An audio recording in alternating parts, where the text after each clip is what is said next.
Hello ladies, my name is Roberto Racanelli and I would like to personally introduce myself to you all as the new American couture designer.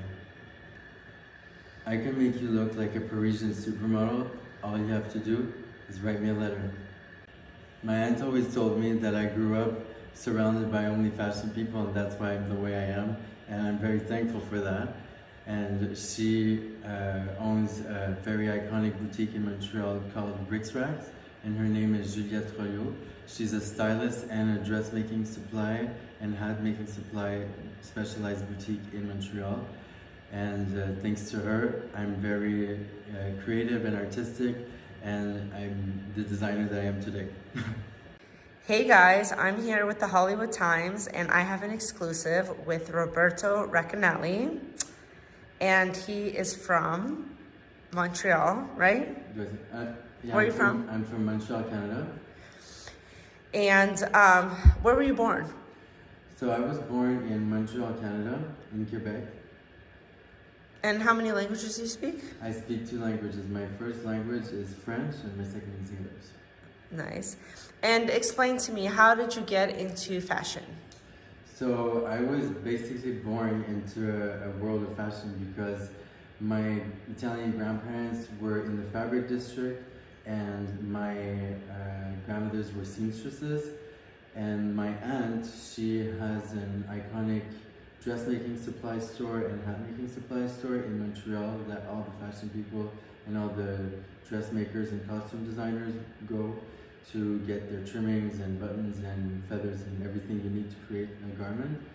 And so that was my treasure box ever since I was a kid. How old were you when you started working for your aunt? So I started playing at my aunt's store ever since I was born, basically, like with all the trimmings and feathers and buttons and all that kind of stuff, and the fashion magazines, the L'Officiel, that was the haute couture magazines that she would always have on the countertops. And I started working there for her when I was in high school at the age of 16.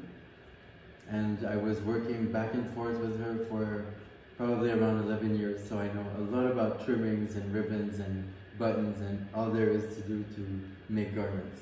Nice. And why did you pick corsets? Like, why do you want to make corsets? So for me, corsets, it's the garment that is the most feminine, you know, and it's the one that is basically, it's the secret to haute couture, of like all these dresses that hold perfectly and always give like the girl every move she makes into a perfect pose. So that like structures the whole dress and the whole shape of the girl's body, so that whether like any movement or pose that she makes, like she's always ready for a picture. What do you think your signature style is? Like, every stylist has their own like signature. Like, what do you think your signature style is?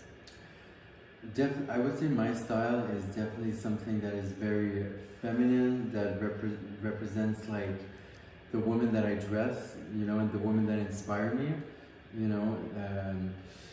Do you have different women that inspire you, or do you just have 1 or 2 women that inspire you? I know you talk about your aunt, Juliette, yeah. And her full name and first name is Juliette. Yeah, my aunt's name is Juliette Royot. Okay, and the name of her store is... So my aunt's name is Juliette Royot, and the name of her store is Rix Racks in Montreal. It's an iconic dressmaking supply and hat making supply store. And I know that you have a sister who's a doctor, and you get a lot of inspiration from her, and you know, you use her as, is she your muse?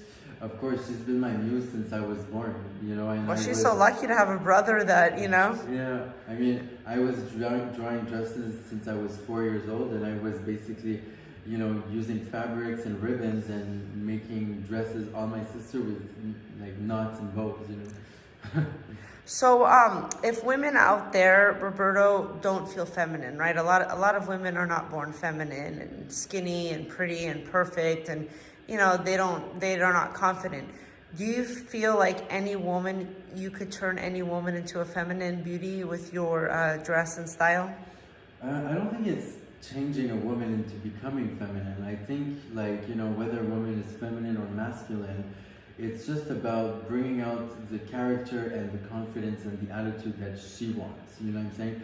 And that makes her powerful, and that's what I love in dressing women. I love to make them feel powerful, I love to make them feel gorgeous, you know, whether it's being masculine or feminine or whatever it is. I want to bring out their inner soul into how they look exteriorly, you know. Nice. So, Roberto, if women want to contact you, Instagram, email, what's the best way to write you a letter? I know you're a gentleman and you're old-fashioned, you're very romantic. You want letters. Roberto wants letters. In the mail, yeah. Yeah.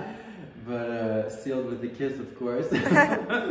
But yeah, you can email me at houseofracanelli@gmail.com, or you can find me on Instagram at houseofracanelli and on Facebook at Roberto Racanelli. Well, I would just like to say thank you very much for doing an interview with the Hollywood Times. And we will be seeing more of Roberto Racanelli, as he has a lot of cool things coming on. And thank you so much for your time. It's my pleasure, Josie, and hope to see you too. Bye-bye. Thanks. Hey guys, this is the Hollywood Times. I'm here with designer House of Racanelli. Last time we did the corset, and today we're doing the glam. Yes, we're doing a nice yellow. Because Roberto and Vince have some big event coming, Oscars weekend, and we are getting ready. Yeah. I've never been in Hollywood glam before. So I'll place your train so that we make a pretty picture for you, and then I'll just tighten up your corset. Is yellow my color or no?